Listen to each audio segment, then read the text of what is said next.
vous imaginez, jour après jour, on a essayé de nous vendre la thèse de la charte raciste, jour après jour, après, bon, on a essayé de nous vendre plusieurs thèses. La dernière en date en est l'histoire des loups solitaires, avec l'intégrisme musulman, c'est un fantasme. On a essayé de nous vendre plusieurs thèses. La dernière en date en est l'histoire des loups solitaires. On a essayé de nous vendre plusieurs thèses. La dernière en date en est l'histoire des loups solitaires. Il faut qu'on s'équipe parce que le combat qu'on a à mener, c'est au niveau d'une idéologie qui prêche la haine de l'autre, la haine des mécréants, et ces mouvances islamistes qui sont rendues radicales au point d'être terroristes, ces mouvances islamiques radicales sont en mouvement depuis la création de la Société des Frères musulmans dans les années 30 en Égypte et depuis 1970 où l'Arabie saoudite, notre amie, la grande amie du Canada et du monde occidental, finance à coût de millions, de dizaines de millions de dollars partout dans le monde musulman et dans l'Occident, incluant le Canada, incluant le Québec, finance la propagation de l'islamisme radical, du salafisme. Alors ce n'est pas par hasard qu'on est rendu aujourd'hui à l'étape où on est rendu, parce qu'on ne naît pas terroriste, on le devient. On le devient par l'endoctrinement.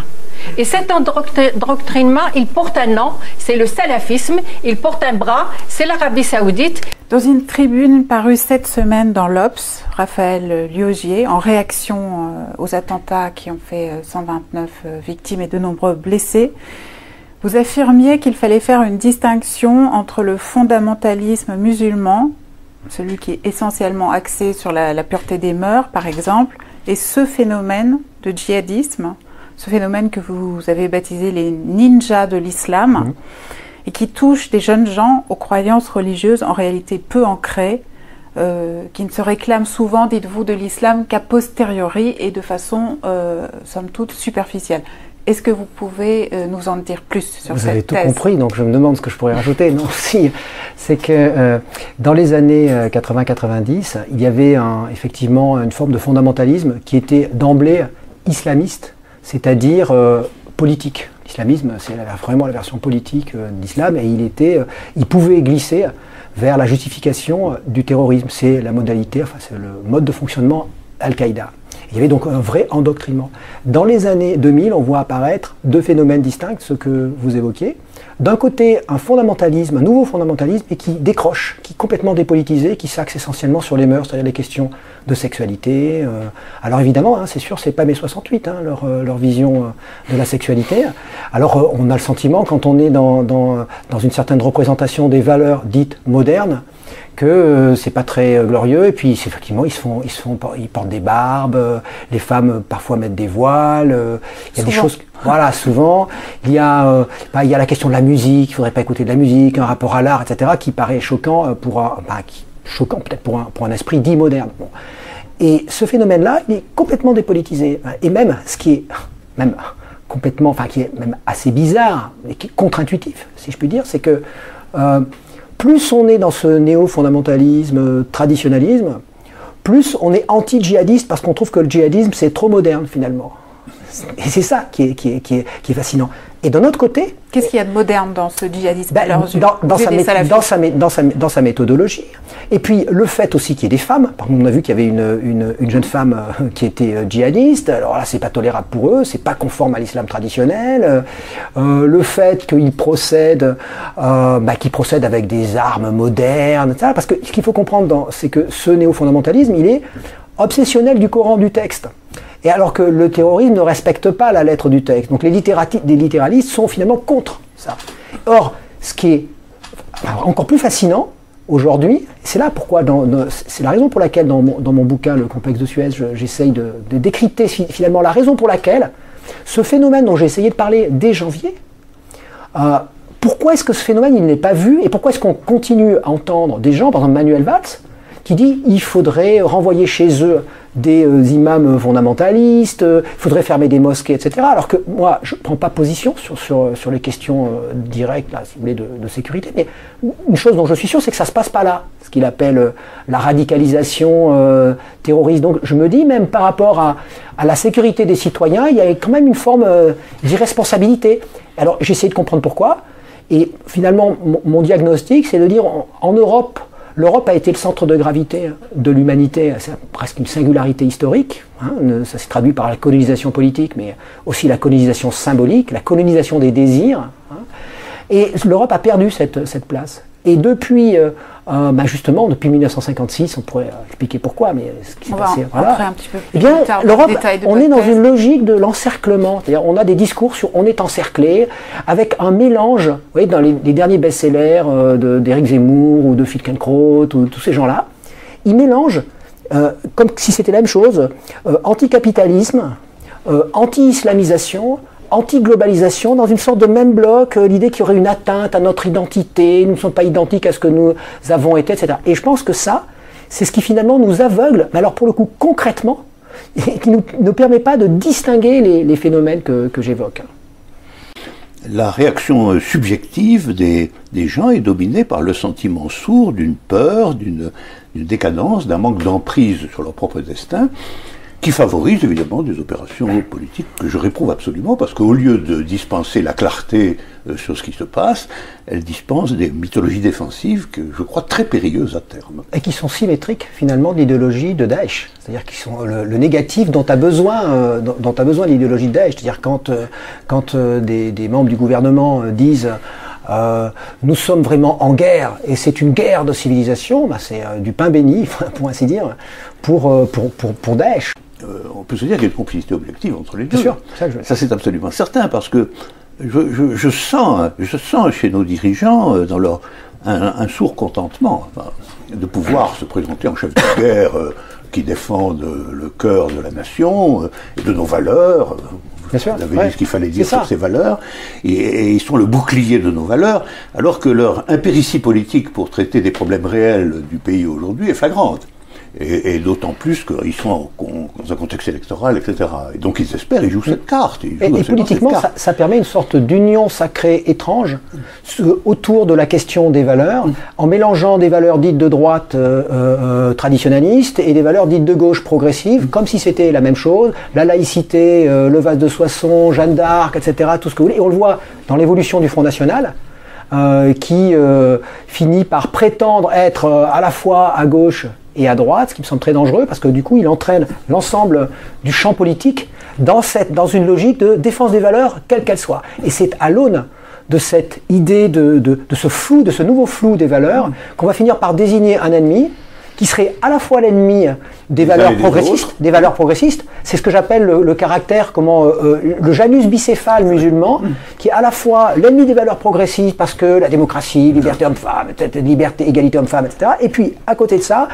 ennemi de la grande tradition chrétienne, de l'identité chrétienne européenne, le vase de Soissons, Clovis, etc. Et du coup, on arrive à faire cette espèce de jonction étrange qui permet de désigner l'ennemi et qui justifie des politiques qui sont, me semble-t-il, plus axées sur... Restons un moment justement sur la réaction du pouvoir en France à ces attentats.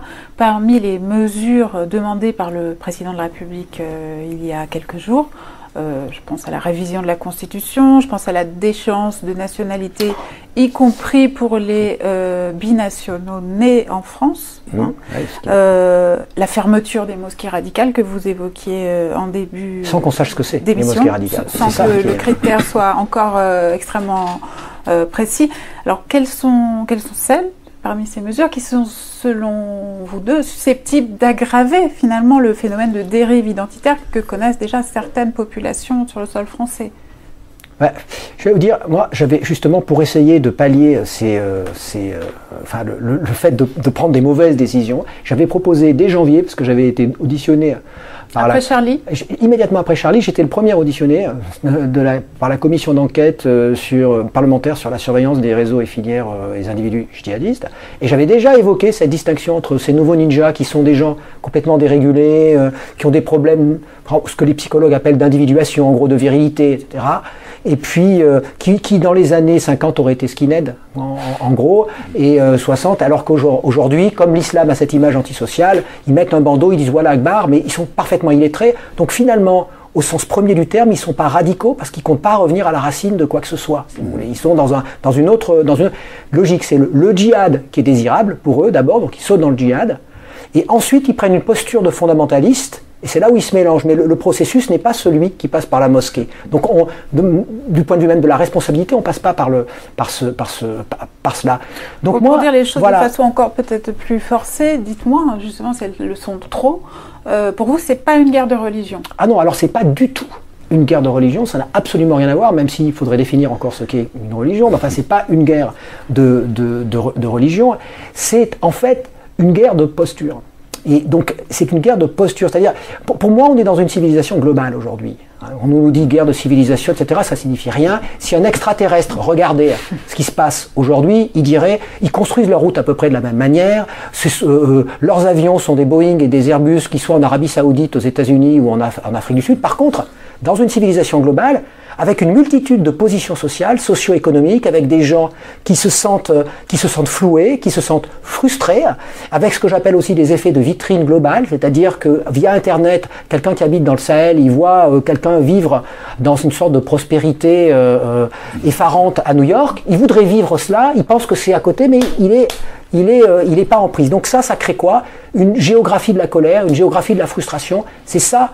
C'est là-dessus c'est de cela dont se nourrit Daesh. Et à l'intérieur de notre pays, il y a cette frustration. Il y a cette frustration. Donc, moi, ce que j'avais proposé dès janvier, en dehors d'idéaux politiques qui sont les miens, j'avais dit, pour être efficace, il faut créer un observatoire national des identités. J'avais appelé pluridentité. J'avais dit là, on mettrait des psychiatres, des sociologues, des anthropologues, des philosophes, des juristes, pour réfléchir ensemble, parce qu'il existe des enquêtes, sur la multiplicité de la construction des identités qui aujourd'hui se font via Internet, il n'y a plus seulement l'espace de l'école, comme jadis, il n'y a plus le service militaire, donc tout ça se mélange avec la globalisation. Et donc, en gros, on dit à peu près n'importe quoi aujourd'hui en fonction de nos préjugés, alors qu'on pourrait repérer là où il y a vraiment de la frustration, là où ça peut glisser véritablement sur le passage à la violence. Au lieu de ça, on préfère faire confiance à nos angoisses d'individus qui seraient barbus ou voilés, et au nom même de ces préjugés liés à ce que j'appelle le complexe de Suez, on finit par tirer dans le tas, et finalement, on finit par ne pas être efficace, même du point de vue du renseignement. Oui, donc cet observatoire des identités multiples, pour s'opposer bien sûr à cette obsession de l'identité nationale que vous ne cessez de dépeindre dans votre complexe de Suez. Oui, exactement, parce que l'idée d'une identité nationale, vous savez, le mot identité, finalement, c'est un mot assez simple, c'est lorsqu'on a peur de ne pas être identique à ce qu'on a été. Alors clairement, on n'est pas identique à ce qu'on a été. Lorsqu'on a peur de ne pas être identique ou que les autres ne soient pas identiques à ce que nous sommes. Et clairement, on est dans une société plurielle aujourd'hui où les autres non plus ne sont pas identiques. Donc chacun, aujourd'hui, a des histoires variables à raconter. Non plus à l'échelle nationale, mais à l'échelle même plus internationale, même pas européenne, à l'échelle globale. Puisqu'il y a un flux d'informations permanent et que les gens vivent et sont formés et informés par ce flux d'informations permanent. Moi, ce que je proposais, évidemment, c'est que lorsque on se trouve dans cette espèce de situation de flux, l'information, elle charrie aussi les désirs. Et les désirs, à l'échelle planétaire, ils charrient aussi les frustrations. Donc, c'est d'essayer de comprendre ce qui se passe. Et ça, on peut pas. Ce ne sont pas des gens qui font partie des renseignements généraux, des services de renseignement, qui peuvent le comprendre. Ne serait-ce que parce qu'ils n'ont pas été formés pour ça.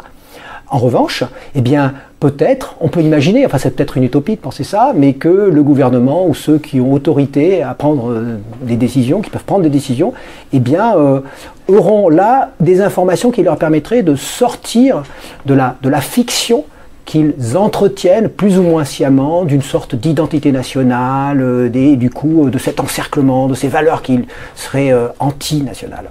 Et je pense qu'une partie du maniement identitaire d'un côté comme de l'autre d'ailleurs, quel que soit le conflit d'identité, consiste à masquer les origines réelles de la frustration. Quand on en appelle à l'unité nationale, ça veut dire qu'on enjambe le fait qu'à l'intérieur de cet espace national supposé, il y a des inégalités monstrueuses et grandissantes, il y a des gens qui sont comptés pour rien du tout et d'autres qui sont comptés beaucoup, etc. etc.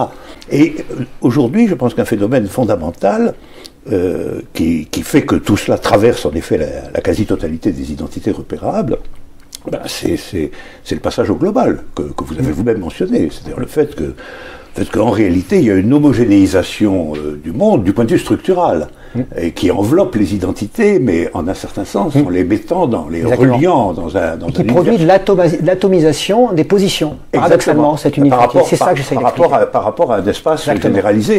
Les relevés, c'est qu'il y a aujourd'hui dans le monde probablement un peu plus de 2 milliards de personnes qui sont comptées pour rien du tout. C'est-à-dire qui n'ont ni disposition, ni place, ni travail, ni rien. Et qui errent dans le monde, en effet, comme on le sait, qui errent dans le monde à la recherche précisément de ce que vous disiez. C'est-à-dire d'un minimum de satisfaction dans ce monde qui se présente comme le monde de la satisfaction, justement de la satisfaction universelle.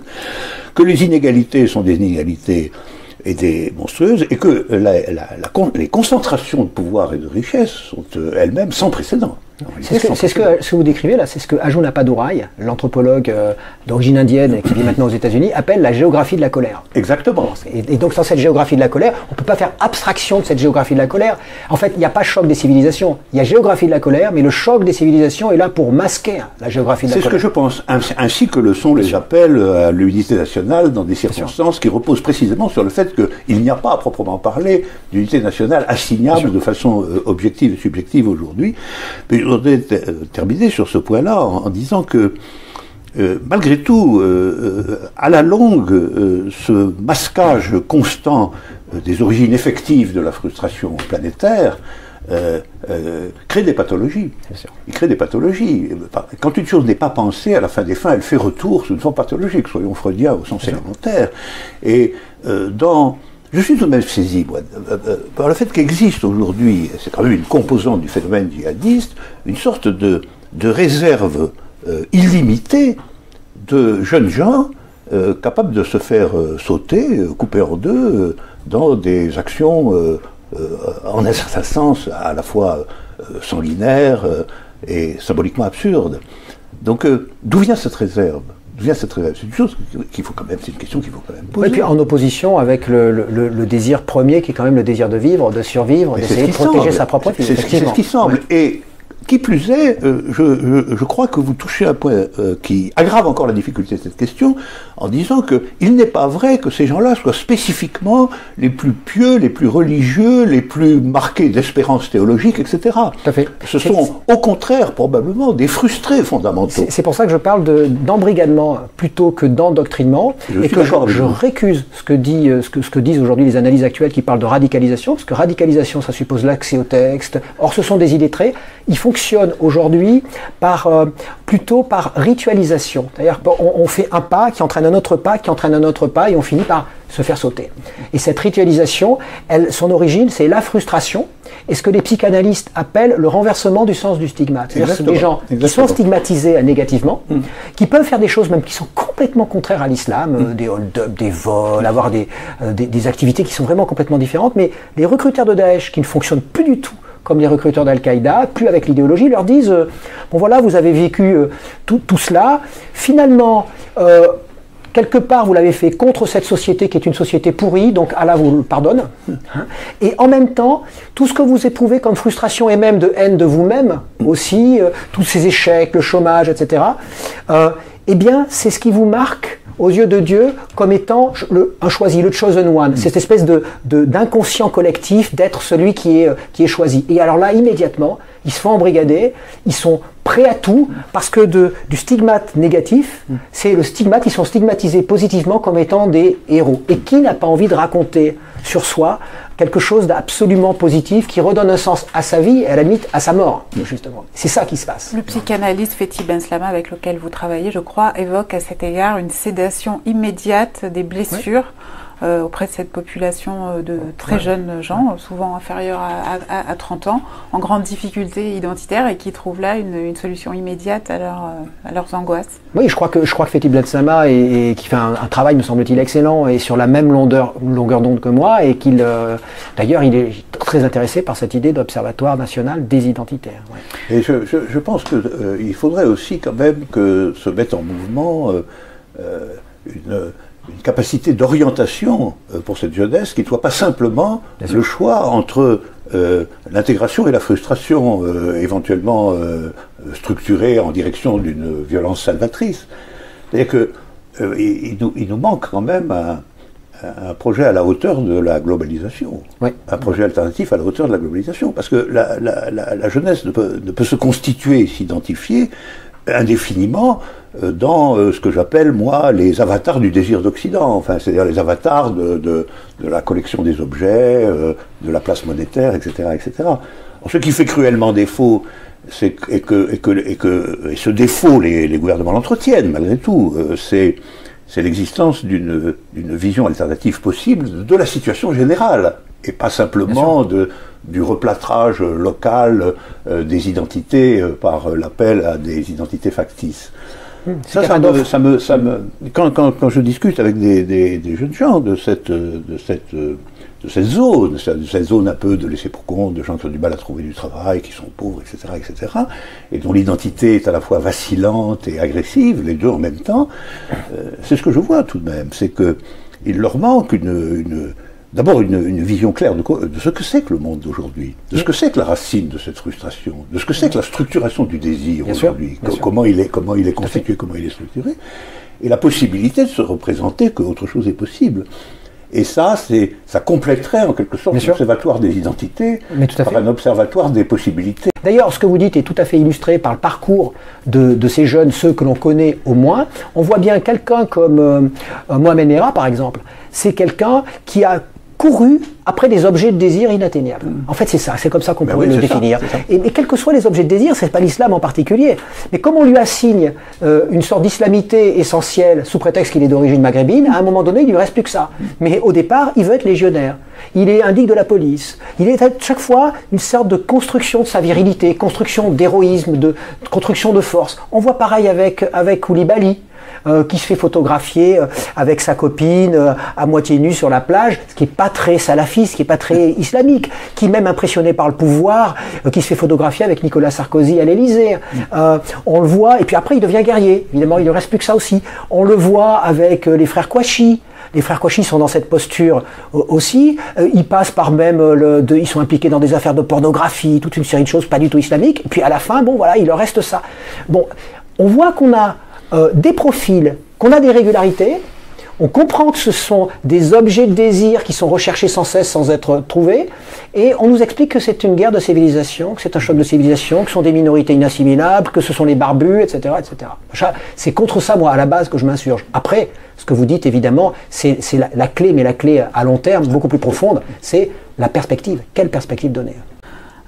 Vous évoquez beaucoup dans ce livre, Raphaël Liogier, bien sûr, ce que vous appelez le fantasme de l'islamisation, qui est devenu quasiment le mot que l'Europe met sur sa propre maladie, sur le sentiment de son déclin, sur le sentiment de sa perte.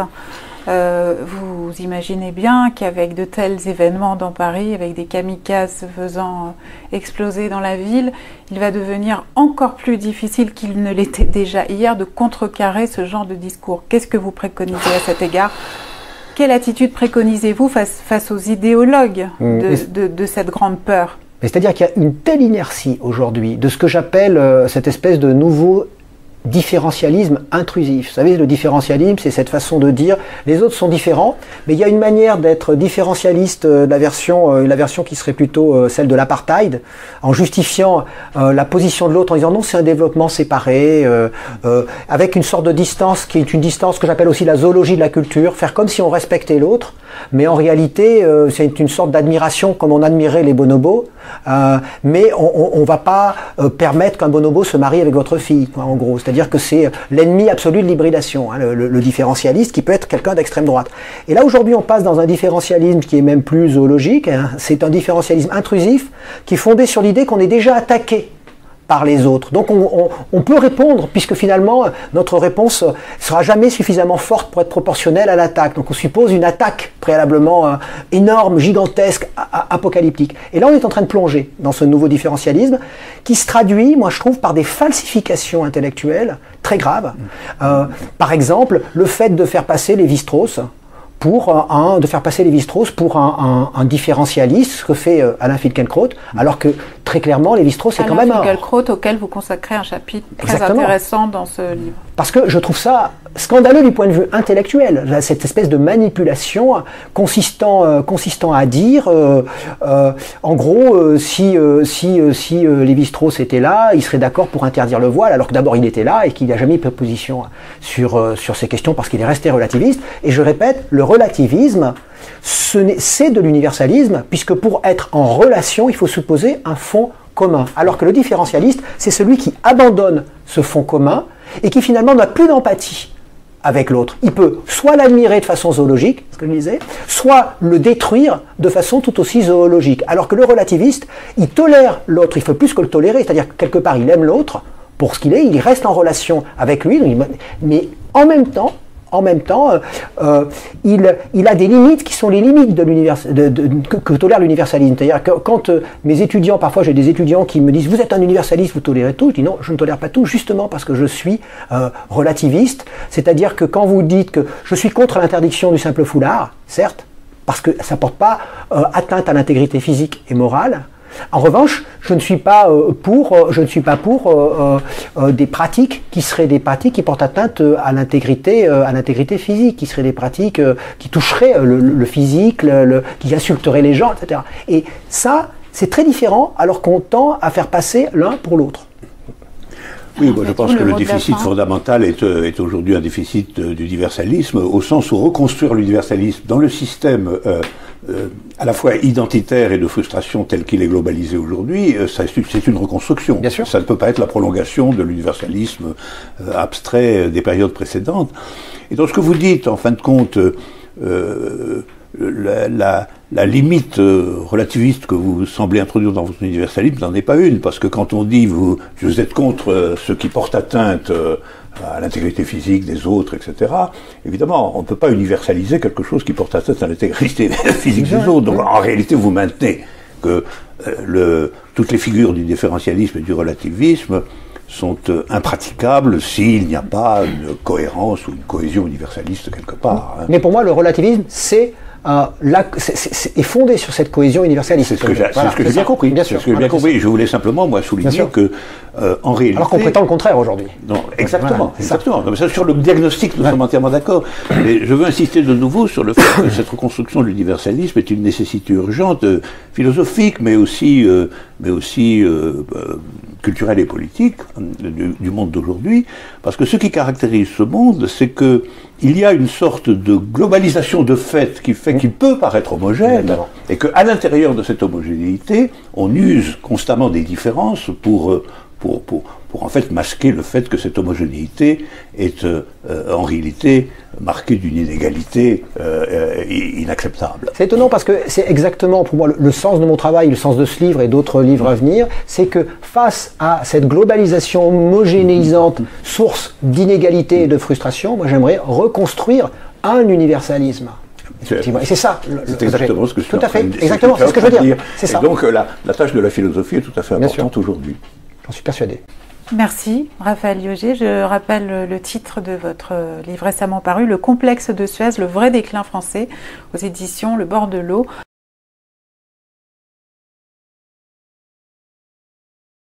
Vous imaginez, jour après jour, on a essayé de nous vendre la thèse de la charte raciste, jour après jour, après,